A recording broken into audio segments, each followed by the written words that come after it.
આ તરફ ઉત્તરાખંડમાં ભારે વરસાદના કારણે અનેક ગુજરાતીઓ ફસાયા છે. ગુજરાત સરકાર આ મામલે સતર્ક હોવાની વાત સામે આવી છે.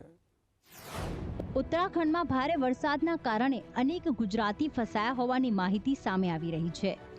ગુજરાત સરકારના સ્ટેટ ઇમરજન્સી કંટ્રોલ રૂમ દ્વારા ઉત્તરાખંડ સ્ટેટ ઇમરજન્સી સેન્ટરનો સંપર્ક કરીને ફસાયેલા નાગરિકોની માહિતી મેળવાઈ રહી છે.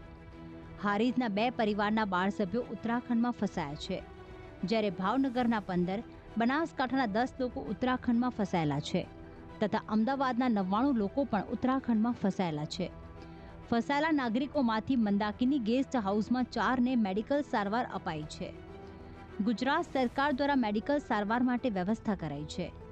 અત્યારે ખરાબ હવામાનથી હેલિકોપ્ટર દ્વારા એરલિફ્ટિંગ મુશ્કેલ છે, જેથી રાજ્ય સરકારે સ્થાનિક પ્રશાસનની ગાઈડલાઈન અનુસરવા માટે લોકોને અપીલ કરી છે. જોકે રાહતની વાત તો એ છે કે તમામ લોકો સુરક્ષિત જગ્યાએ સલામત છે. અને ગુજરાતમાં કોમનવેલ્થ ગેમ્સના ડિરેક્ટરો આવ્યા છે. 2030માં ગુજરાતમાં કોમનવેલ્થ ગેમ્સ રમાઈ શકે છે. અને હર્ષ સંઘવી સાથે એમણે મુલાકાત કરી છે. હર્ષ સંઘવી રાજ્યના રમતગમત મંત્રી છે. એમની સાથે બેઠક કરી. એમના નિવાસસ્થાને આ બેઠક યોજાઈ હતી, જેમાં ઇન્ડિયન ઓલિમ્પિક એસોસિએશનના હરપાલસિંહ અને ગુજરાતના રમતગમતના વિભાગના અગ્ર સચિવ અશ્વિની કુમાર ઉપસ્થિત રહ્યા હતા. કોમનવેલ્થ ગેમ્સના ડિરેક્ટર ડ્રમ હોલે અમદાવાદ અને ગાંધીનગરમાં 6 થી વધારે સ્થળોની મુલાકાત લઈ ચૂક્યા છે. નરેન્દ્ર મોદી સ્ટેડિયમ, સરદાર પટેલ સ્પોર્ટ્સ સંકુલ અને રિવરફ્રન્ટ સંસ્કારધામ, મહાત્મા મંદિર, આઈઆઈટી એ તમામ સ્થળોની મુલાકાત લીધી. ડિરેક્ટર ડ્રમ હોલે કોમનવેલ્થ ગેમ્સ માટે ગુજરાતની સક્ષમતા અંગે માહિતી મેળવી. ભારત સરકારે 13 માર્ચે કોમનવેલ્થ ગેમ માટે સત્તાવાર દાવેદારી નોંધાવી હતી, જ્યારે મે 2025માં ભારતીય પ્રતિનિધિમંડળે કોમનવેલ્થ ગેમના ફેડરેશનની મુલાકાત કરી હતી.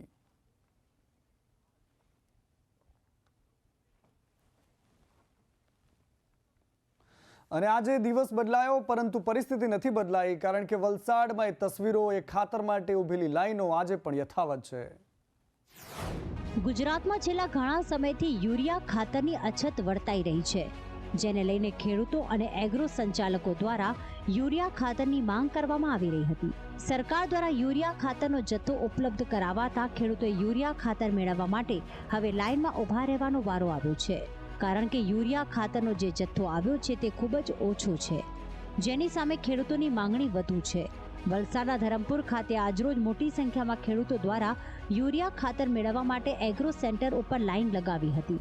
કુલ 1 કિલોમીટર જેટલી લાંબી લાઈનમાં ઊભા રહીને ખેડૂતોએ કૂપન મેળવીને ત્યારબાદ ખાતર મેળવવાની કામગીરી હજુ હાથ ધરી હતી, પરંતુ પૂરતા પ્રમાણમાં ખાતર ન મળતું હોવાનો ખેડૂતોએ સ્વીકાર કર્યો હતો. સાથે જ એગ્રો સંચાલક સાથે વાત કરતા તેમણે જણાવ્યું હતું કે કંપની તરફથી તેમને ઓછો સ્ટોક આપવામાં આવે છે, જેના કારણે ખેડૂતોને પૂરતો જથ્થો આપવામાં આવી શકાતો નથી અને ઘણી મુશ્કેલીઓનો સામનો પણ કરવો પડે છે. સુરેન્દ્રનગરમાં ગેરકાયદેસર ખનીજ માફિયાઓ બેફામ થયા છે અને એના જ કારણે એક યુવકનો જીવ ગયો છે. મૂળી પંથકમાં ગેરકાયદેસર ખનીજના કુવાએ વધુ એક વ્યક્તિનો ભોગ લીધો. મૂળીના ખાખરાડા ગામે ગેરકાયદેસર ખનીજ ભરતું લોડર કૂવામાં ખાબકતા તેના ચાલક અજય બોહકિયાનું મોત થયું છે. સરકારી જમીનમાં કરવામાં આવેલ ગેરકાયદેસર કાર્બોસેલના કૂવા નજીક લોડરથી સેન્ડસ્ટોન ભરવા સમયે આ દુર્ઘટના બની હતી. ઘટના અંગે જાણ થતાં ચોટીલા નાયબ કલેક્ટર સહિતનો કાફલો ઘટના સ્થળે દોડી ગયો અને ક્રેનની મદદથી ચાલક અને ક્રેનને બહાર કાઢવાની કામગીરી હાથ ધરવામાં આવી હતી. આ ઘટનાને લઈને ફરી એકવાર ખનીજ માફિયાઓની હકીકત ખુલ્લી પડી છે, જેને રોકવાની સ્થાનિક અધિકારીઓની કોઈ તાકાત નથી. જે બાજુની અંદર કૂવો આવેલો છે, તો ડ્રાઈવર દ્વારા જે રિવર્સ લોડર લેતા એ કૂવાની અંદર લોડર અને ડ્રાઈવર બંને સાથે પડેલ છે. જે બોડી છે, ડેડ બોડી છે, એ સીધી લોડરની નીચે આવી ગયેલી છે તળિયે. એટલે હાલ જે કામગીરી રેસ્ક્યુની ચાલી રહી છે. અને સુરતની સુમૂલ ડેરી કે જ્યાં 2015થી લઈને 2020 સુધીના સમયગાળામાં થયેલી ગેરરીતિ અને હવે ગેરરીતિના મામલે છૂટેલા તપાસના આદેશ રાજકારણ ગરમાવી રહ્યા છે. વર્ષ 2015થી 2020 સુધીના પૂર્વ ચેરમેન રાજુ પાઠક અને અન્ય સભ્યો, જેમાં માનસિંગ પટેલ અને જયેશ દેલાડનો સમાવેશ થાય છે, તેમના કાર્યકાળમાં લેવાયેલા નિર્ણયો શંકાના દાયરા હેઠળ છે. તેવામાં તેમણે લીધેલ નિર્ણયોની ઊંડાણપૂર્વક તપાસ કરવામાં આવશે. આ નિર્ણયોમાં નાણાકીય વ્યવહારો, ટેન્ડર પ્રક્રિયાઓ, નિમણૂકો અને અન્ય વહીવટી નિર્ણયોનો સમાવેશ થાય છે. આ આદેશ બાદ નવસારીના રજિસ્ટ્રારને તપાસની જવાબદારી સોંપવામાં આવી છે અને તેમને નિર્ધારિત સમયગાળામાં તપાસ પૂર્ણ કરીને અહેવાલ સુપરત કરવા જણાવાયું છે. આ ઘટનાથી સુરત અને તાપી જિલ્લાના સહકારી રાજકારણમાં ભારે ગરમાવો આવ્યો છે. પૂર્વ ચેરમેન રાજુ પાઠક અને તેમના સમર્થકો માટે આ એક મોટો આંચકો માનવામાં આવે છે, જ્યારે વિરોધી જૂથ આ નિર્ણયને સત્યની જીત ગણાવી રહ્યું છે. અને બીજી બાજુ ભરૂચ જિલ્લાની આંગણવાડીની કાર્યકર બહેનો છે જેમને અડધી રાત્રે ન્યૂડ કોલ આવે છે અને આખો મામલો હવે ચર્ચામાં આવ્યો છે. ભરૂચ જિલ્લાની આંગણવાડી કાર્યકર બહેનોને અડધી રાત્રે ન્યૂડ વિડીયો કોલ આવતા હોવાનો મામલો સામે આવ્યો છે. આશ્ચર્યની વાત એ છે કે આ કોલ સરકારી નંબર પર આવે છે. આશરે 30થી વધુ મહિલાને આવા કોલ આવતા ઉહાપો મચી જવા પામ્યો છે. ભરૂચ, નેત્રંગ, ઝઘડિયાની આંગણવાડી કાર્યકર બહેનોને અજાણ્યા નંબર પરથી આવતા ન્યૂડ કોલનો મામલો આખરે પોલીસ મથકમાં પહોંચ્યો છે. ત્રસ્ત બહેનોની ફરિયાદના આધારે સાયબર ક્રાઇમે ગુનો નોંધી ઘનિષ્ઠ તપાસ હાથ ધરી છે. બીજી તરફ રાજ્ય આંગણવાડી ઉપપ્રમુખ રાગિની પરમારે આ અંગે ઘટતું કરવાની માંગ સાથે આરોપીને સખ્તમાં સખ્ત સજા કરવાની પણ માંગ કરી છે. છેલ્લા 10 દિવસથી અમારા પર વિડીયો કોલિંગ આવે છે, જે ન્યૂડ વિડીયો કોલ હોય છે અને સવારના ટાઈમે હોય છે, બપોરના ટાઈમે હોય છે, રાત્રિના ટાઈમે હોય છે. અમે સરકારને એ જ અપીલ કરીએ છીએ કે આ કોઈ પણ વ્યક્તિ હોય, ગમે તે ખૂણે હોય, એને પકડી લેવો જોઈએ અને એને સજા થવી જોઈએ. અને તમારાથી સજા ના થાય તો આ જેટલી બહેનો ઉભેલી છે એ બધાને આપી દેજો એ ભાઈને. અમે એનો આવા લગભગ 50થી 60 બહેનો આંગણવાડી વર્કર બહેનો પર કોલ આવેલા છે. જોવાનું રહ્યું કે આ મામલે તંત્ર શું કાર્યવાહી કરે છે. વડોદરામાં એક વેપારીને તંત્રનો કડવો અનુભવ થઈ ગયો. એ માણસ તો જીવે છે પરંતુ સરકારી ચોપડે એને મૃત જાહેર કરી દીધો. વડોદરામાં સરકારી વ્યવસ્થામાં ખામીના કારણે એક જીવતો માણસને કાગળ પર મૃત દર્શાવાયો છે. આ ઘટનાને લઈને મામલો ટોક ઓફ ધ ટાઉન બન્યો. એટલું જ નહીં, આ માણસ જીવિત હોવા છતાં તેને સરકારી ચોપડે જીવિત કરવા માટે હજુ 20 દિવસનો સમય લાગશે એવો જવાબ પાલિકાના કર્મચારીએ આપ્યો છે. આ કડવો અનુભવ વડોદરામાં કાપડનો વેપાર કરતા જિયા ઉલ રહેમાન હાનીભાઈ કચ્છીને થયો છે. હવે મને એવું કહેવા આવ્યું કે કલેક્ટર ઓફિસની અંદર મેં જ્યારે ફોર્મ ભર્યું ને તો મને એવું કહેવામાં આવ્યું કે હવે તમારે આ 20 તારીખ સુધી આ તમારું નામ અંદર સબમિટ થઈ જશે. તમે 20 દિવસ પછી જજો અને કાર્ડ નવો રેશન કાર્ડ લઈ લીધું. દિવસ પછી જીવતા થઈ જશો સરકારી ચોપડે. હવે આ તો કે છે, હવે આના પછી પણ જોઈએ તો મારે લડાઈ આપવી પડશે. હવે તમારે તો જવું જ પડશે ને, કોર્ટમાં જ જવું પડશે. છૂટકો જ નથી ને. અમે સાબિત તો કરવું પડશે ને અમે જીવિત છીએ. બાકી બધી વાત તો અલગ છે. બાકી બધા ડોક્યુમેન્ટ્સ છે, ખાલી રાશન કાર્ડ. આ રાશન કાર્ડમાં મને મૃત જાહેર કરેલા છે. આ ઉપરાંત પણ મામલતદાર કચેરીઓમાં રેશન કાર્ડને લગતી કામગીરી ધીમી હોવા ઉપરાંત સર્વર ખોટકાવાની સહિતની અનેક સમસ્યાઓ યથાવત રહી છે, જેના કારણે લોકો પણ વારંવાર તંત્ર સામે રોષે ભરાતા હોય છે. આ બાજુ ગુજરાત સરકારના પૂર્વ કેબિનેટ મંત્રી બાવકુભાઈ ઉંધાડે પોતાની માલિકીની 61 વીઘા જમીન ખોડલધામ ટ્રસ્ટ અને કાગવડને અર્પણ કરી છે. મારા રાજકીય જીવનમાં સર્વે સમાજ તરફથી મને જે મળ્યું છે તેનું ઋણ ચૂકવવાના પ્રયાસ રૂપે હું ભૂમિદાન કરી રહ્યો છું.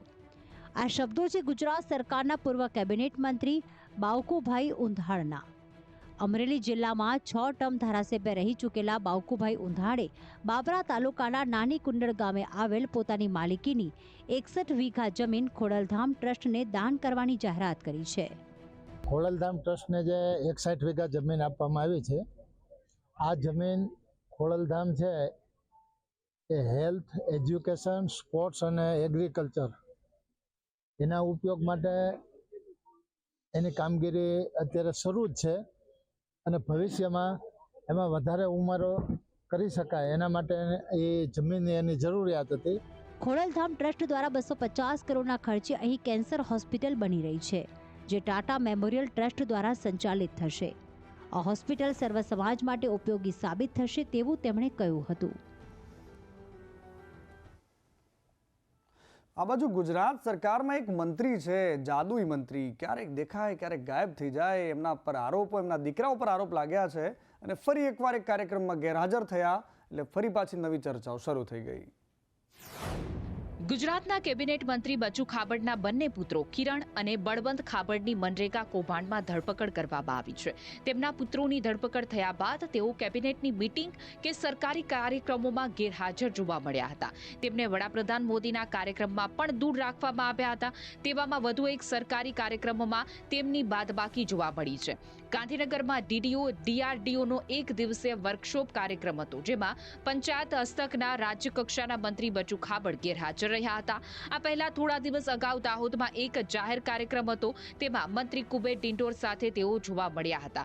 જો કે વધુ એક સરકારી કાર્યક્રમમાં તેમની બાદબાકી થતા હવે અનેક તર્ક વિતર્ક સર્જાઈ રહ્યા છે. આ મામલે ભાજપના કોઈ નેતા કે મંત્રી મગનું નામ મરી પાડવા તૈયાર નથી. થોડા સમય પહેલા એવી પણ શક્યતાઓ વ્યક્ત કરવામાં આવી હતી કે તેમનું મંત્રી પદ પણ જઈ શકે છે. અને ગુજરાતના પૂર્વ મુખ્યમંત્રી અને ઉત્તર પ્રદેશમાં રાજ્યપાલ આનંદીબેન પટેલે અયોધ્યામાં દર્શનના મામલે સવાલો ઉઠાવ્યા છે. એમણે કહ્યું કે ટેકનિકલ કામો એટલા બધા થાય છે કે જે સમજાતું નથી. એક જ કામ વારંવાર એકથી બીજા ટેબલ પર ફરે છે અને એના જ કારણે લોકો ટલ્લે ચડે છે.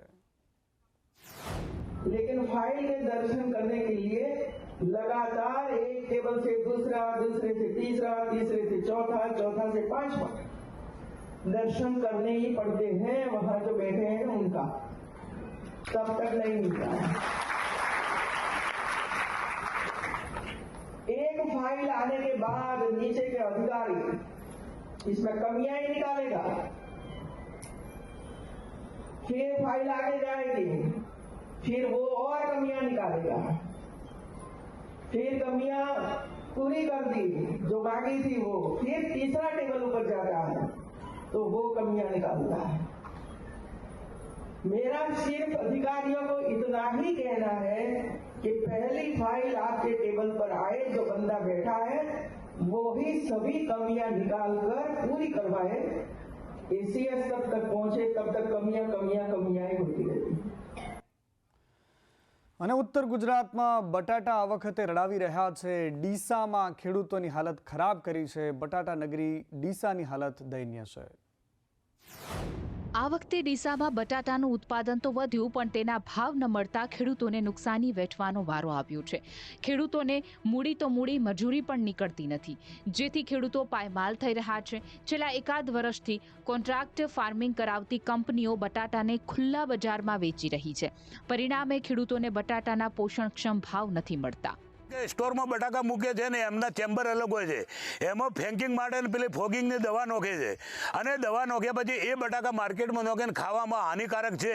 કોન્ટ્રાક્ટ ફાર્મિંગ એક સારી વસ્તુ છે. 5-7 વર્ષથી કોન્ટ્રાક્ટ ફાર્મિંગ આવતા ખેડૂતોને ફાયદા પણ ઘણા થયા છે, પણ હાલની ટાઈમમાં કોન્ટ્રાક્ટ ફાર્મિંગના બટાકા ખાવામાં જાય છે. એ સરકાર જો ઈચ્છે તો ખાવામાં ન નાખાવે, એ બટાકા વેફરમાં યુઝ કરે તો બટાકાનો સારો ભાવ મળી રહે. કંપનીવાળે પણ કંપનીઓને કહું છું કે તમે માર્કેટની અંદર બટાકા નાખીને ખેડૂતને પણ એક બાજુ તમે ભાવ આપો છો અને બીજી તરફ ખેડૂતને તમે મારો છો.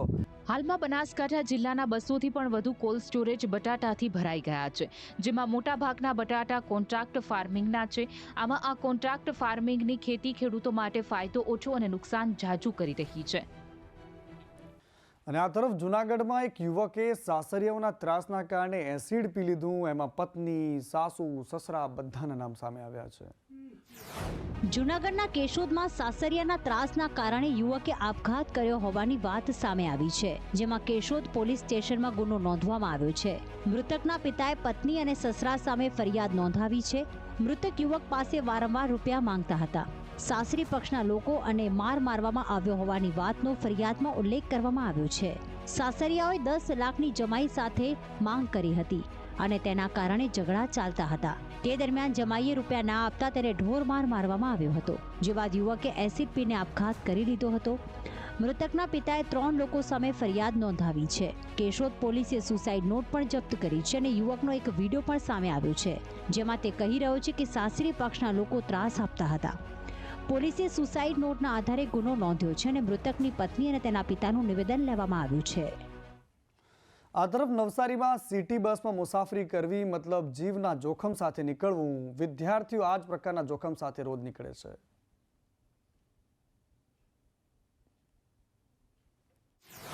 બસની અંદર જગ્યા ન મળતા વિદ્યાર્થીઓ સ્કૂલ બેગ સાથે બસના દરવાજે લટકીને મુસાફરી કરવા મજબૂર બન્યા હતા. આ દ્રશ્યો સોશિયલ મીડિયા પર વાયરલ થતા નવસારી પાલિકા તંત્ર આખરે જાગ્યું છે અને આ ગંભીર સમસ્યાનું નિવારણ લાવવા માટે તાત્કાલિક પગલાં ભર્યા છે.